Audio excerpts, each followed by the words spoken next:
más propensas en todo caso, en las cuales se podría mover la Tierra. Nos acompaña el ingeniero Hernando Tavera, que es el director de sismología del Instituto Geofísico del Perú. Ingeniero, bienvenido. Buenas tardes. Muy buenas tardes.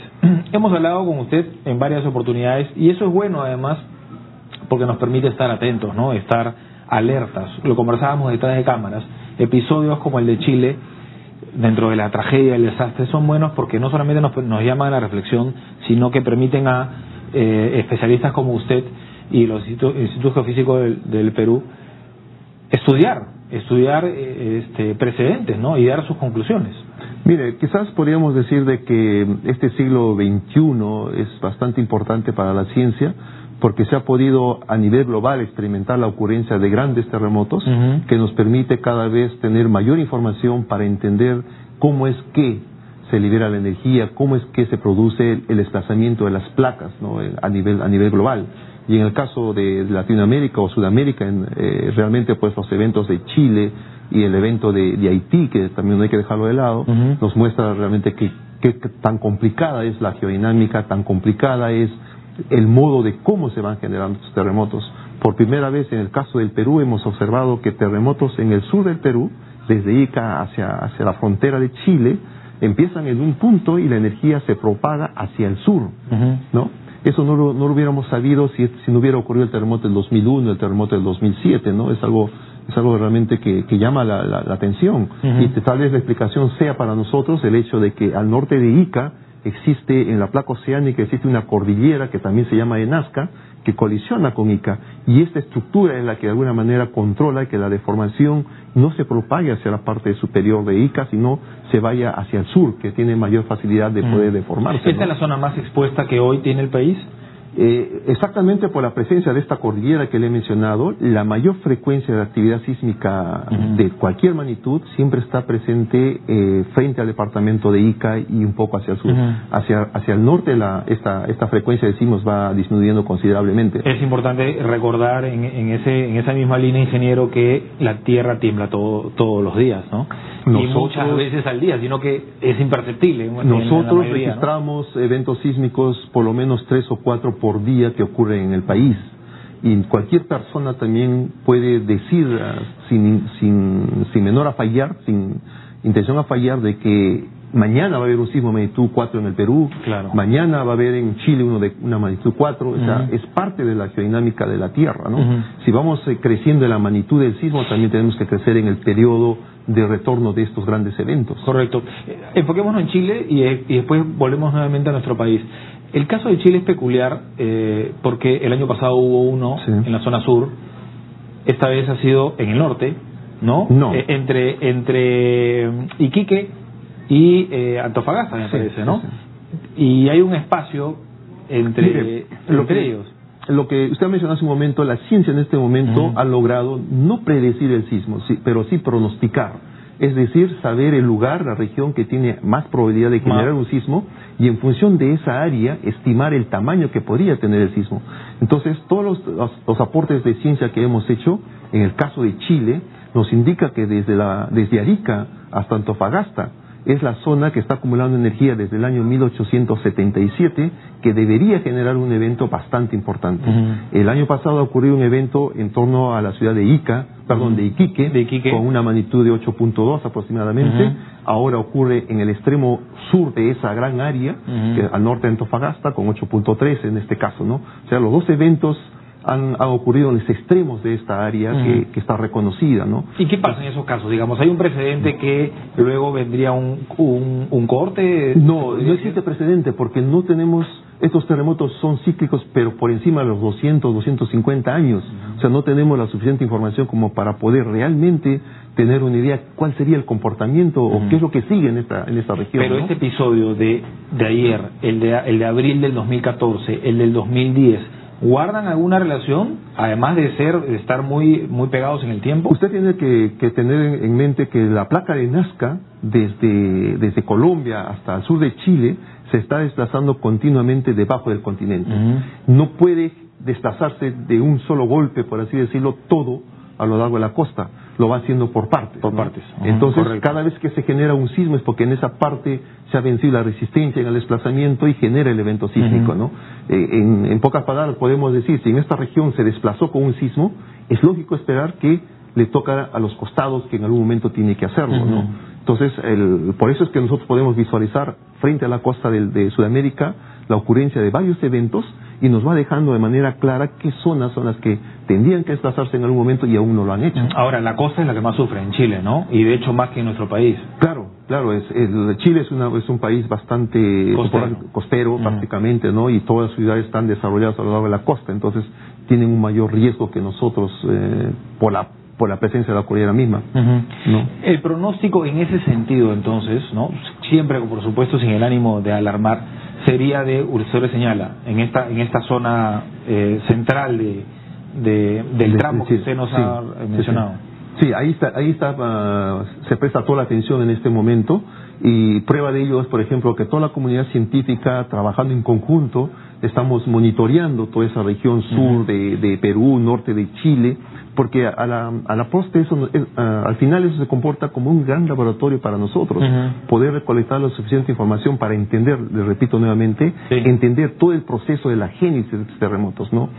Quizás habría que decir, es muy raro que un sismólogo pueda vivir el tiempo suficiente para vivir por lo menos 2 terremotos, ¿no? Y poder realmente corroborar lo que la ciencia nos está proporcionando en este momento, ¿no? Pero parece que los tiempos cada vez son más cortos, ¿no? ¿O no? Yo creo de que ha habido un tiempo bastante largo de silencio a nivel de terremotos, a nivel global, y obviamente ese tiempo pues está simplemente ahora generando esta actividad sísmica, el reacomodo de las placas como se suele decir, ¿Algo ¿no? ha cambiado, ingeniero, en la Tierra en los últimos tiempos? La Tierra es un ente que está en evolución. Se ha demostrado categóricamente ya que los continentes se van desplazando. Prueba de ese desplazamiento son los terremotos, son las erupciones volcánicas, ¿no? Entendamos de que América del Sur, con cada terremoto, es una evidencia más de que se está avanzando hacia el mar. El terremoto del 2010 de Chile, toda la zona de Concepción se ha movilizado cerca de 3 metros hacia el mar. En el terremoto del 2001, medio metro hacia el mar en el Perú. El terremoto de Pisco son 1,5 metros hacia el mar. O sea, son evidencias de que el continente cada vez está avanzando hacia el mar.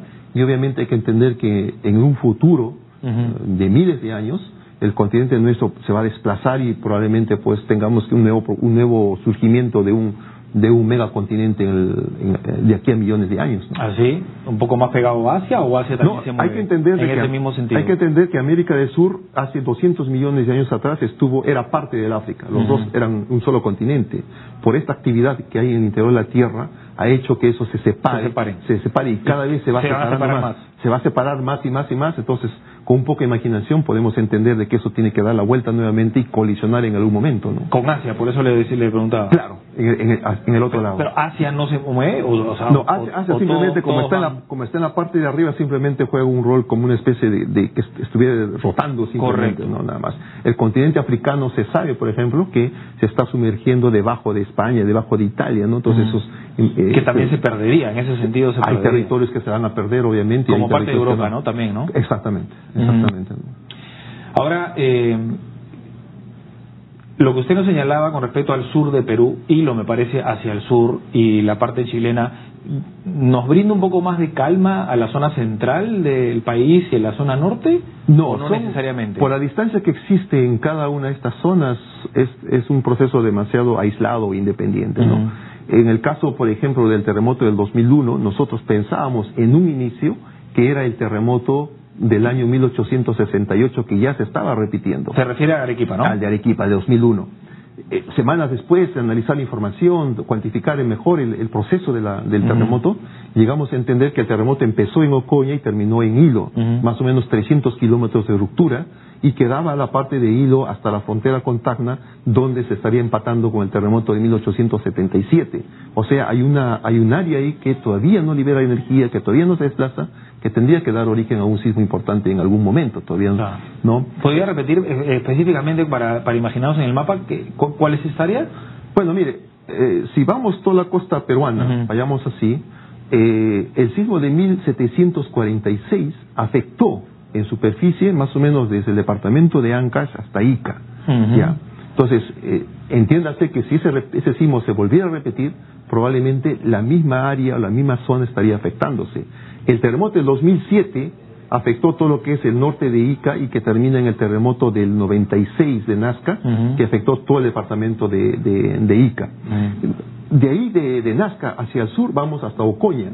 Hay un vacío también ahí que corresponde al terremoto de 1913, que todavía no se repite, está acumulando energía, se observa en los estudios de investigación.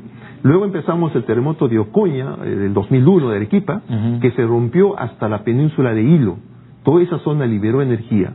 Entonces, de ahí, de Hilo, empezamos hasta Iquique, que hay una zona que todavía no ha liberado energía, ¿no? Claro. ¿no? Luego empezamos en Iquique y llegamos hasta la zona de Antofagasta del día de anoche, de ayer, que tampoco no ha liberado energía. O sea, las zonas que son muy propensas, que entre tienen Hilo y Antofagasta, alta probabilidad, están bien definidas. Claro. ¿no? Entre Hilo y Antofagasta, compartiendo un poco Chile y Perú, digamos. Claro, por ejemplo. Si extendemos un poco la zona de riesgo, esa sería. Y por otro lado, la costa central del Perú. Del Perú. ¿No? Hacia el norte del Perú, por ejemplo, todos los resultados de las investigaciones que se han hecho nos llega a la conclusión que en el norte las placas se mueven con menor velocidad. Y eso nos dice a nosotros de que la probabilidad de que se tenga ahí un sismo grande, tipo Chile, por ejemplo, es bastante baja. Bastante baja, a comparación del centro y del sur del Perú. ¿Y esto hasta dónde? ¿Hasta Ecuador, de pronto? Involucra al Ecuador, todo lo que viene a ser la bahía de Guayaquil, toda esa zona, hasta Ancash, podemos decir, como departamento. Es una zona que la deformación es muy lenta, y eso nos da como indicio de que probablemente pues los sismos grandes tengan periodos muy largos de recurrencia, ¿no? Eso en cuanto a la costa, y en cuanto a la sierra, y a veces eventualmente en la selva también. Lo que tenemos que entender es ahí que las dos placas, en el momento que colisionan, mientras que la placa oceánica se introduce por debajo del continente, el continente sufre un proceso de deformación que permite que comience a encorvarse y elevarse. Y eso viene a ser la cordillera de los Andes. Entonces, como esta fuerza es continua en el tiempo, la cordillera de los Andes también se va fracturando, se va fisurando, y eso va generando lo que se llama las fallas geológicas. Entonces, todas estas fallas geológicas, lamentablemente en nuestro país, siempre están cerca de ciudades importantes. Llámese la falla Huaytapallana, que está cerca de la ciudad de Huancayo, el sistema de fallas de Chivay, Huambo, Cabanaconde, que están cerca de la ciudad donde están incluso también los volcanes, ¿no? Las fallas de Moyobamba, Rioja, están cerca de estas ciudades, las fallas de Satipo, por ejemplo, ¿no? Entonces, el dinamismo de las placas nos genera toda la deformación continental, que también va acompañado por actividad sísmica bastante importante. Pero no tan dinámico como la costa, ¿no? Exacto. Son menos frecuentes y a la vez también son de menor magnitud, pero como ocurren muy cerca de la superficie, el nivel de daño también puede alcanzar intensidades similares a lo que se tiene en la costa. Para ir finalizando, cuando le preguntaba si la Tierra, si estaba pasando algo en la Tierra en los últimos tiempos, usted me decía que efectivamente se está desplazando los continentes hacia el mar, pero la pregunta se la hacía básicamente por la continuidad. Y creo que hace un tiempo cuando hablábamos telefónicamente también le hice esa pregunta, ¿no? Si es que están habiendo más, pese a que usted nos señala efectivamente que todos los días se mueve la Tierra, pero ¿hay un mayor dinamismo también en ese sentido? No, obviamente, si ocurre mayor número de sismos grandes en el mundo, significa que estamos en una etapa de dinamismo. Exacto. De la Tierra. Así como hay un silencio, hay un dinamismo. Exacto. También. Pensemos en un periodo de silencio, y luego pues en algún momento la Tierra entra en dinamismo y comienza a movilizar las placas. ¿Y esos periodos están muy establecidos o no? ¿Tampoco son predecibles? No, le repito, los terremotos tipo Japón, por ejemplo, se entiende que ocurren por encima de los 500 años. Entonces no tenemos la suficiente información ni la suficiente evidencia para poder establecer realmente periodicidad de estos grandes eventos. Porque nos habla de historia nada más. Pero ahora le entiendo entonces porque usted señala que efectivamente episodios como el de ayer permite mucho el estudio, ¿no? Exacto. Porque también se empiezan a trazar similitudes. Exacto. Y trasladarse al mapa y según eso ver, ¿no? Mire, créanme que cada vez que ocurre un terremoto de estas características, en pleno siglo XXI estamos aprendiendo más y más sobre qué es lo que ocurre realmente con la Tierra. Como ha aprendido Japón, ¿no? Es increíble cómo cuando, digamos, ya para el periodismo, un terremoto en Japón ya no es noticia, ¿no? Porque ocurre, es recurrente, ¿no? Y en ese sentido quería hacerle una última consulta. Escuchábamos al alcalde de Lima señalar que no estamos preparados. Y claro, por una autoridad que ha estado 8 años como alcalde, y ahora un año más, es hasta cuestionable, ¿no? Yo pienso que la responsabilidad de que una ciudad sea más o menos vulnerable involucra a toda la población entera, básicamente. Por una parte, las autoridades que probablemente no hacen el esfuerzo real por reducir la vulnerabilidad, pero también hay la población que debería ser inmersa a eso, ¿no? Que nos mantenemos en la informalidad, ¿no? En la informalidad, ¿no? Entonces es un problema realmente global o regional, ¿no? Pero si usted ha mencionado Japón, y la pregunta es ¿por qué es que Japón por qué es diferente, ¿no? Japón en los años 70 es la primera comunidad científica que comprendió que no era posible predecir el terremoto y simplemente se dedicaron a prepararse. En los años 70 establecieron un programa de educación a todos los niveles. 70 a esta fecha, esos niños que fueron preparados ahora son padres de familia, son autoridades. Correcto. Entonces han sembrado una cultura de prevención que ahora están cosechando. Y aprendió que tienen que coexistir, convivir con eso, con los terremotos, con los terremotos. Es parte de su convivencia. De pronto no tenemos el punto de partida, no hemos entendido eso, ¿no? Porque podríamos trabajar tranquilamente a partir de hoy. No sé si, yo imagino que es tarde, porque estructuralmente estamos bien complicados. Pero ojalá no ocurra un día la tragedia, porque ahí nos vamos a lamentar. Lo mismo ha pasado Chile, y comentábamos, desde el año 60 hasta la fecha ha tenido por lo menos unos 10 sismos de magnitud bastante considerable que les ha enseñado a tener cultura y a saber cómo construir y cómo comportarse. Entonces quizás podríamos decir que nosotros, ¿qué nos falta para aprender? Bueno, hemos tenido lo de Pisco hace poco, pero parece que hemos olvidado. Parece que es poco realmente, ¿no? Nos falta un poco más de experiencia. Yo le agradezco, ingeniero, y bueno, ahora que tenemos nuevas autoridades municipales y regionales y que se viene un nuevo gobierno central, ojalá que nuestros funcionarios, autoridades, tomen cartas en el asunto, porque es momento de apuntalar todas esas estructuras y sobre todo de aquí en más, lo nuevo que se construye bien, además de determinar cuál es el territorio, ¿no? Cuál es la zona más vulnerable, cuál es el mejor suelo. Y en ese sentido, los estudios técnicos están ahí sobre el escritorio, en internet uno los puede encontrar y tranquilamente hacer uso de esta información para hacer una mejor gestión del riesgo. Es importante. De nada sirve tanto trabajo preventivo si es que esta parte más importante no se realiza, ¿no?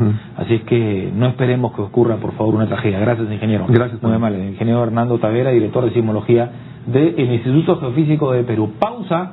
Volvemos con más en 7.3 Noticias, la información que necesitas.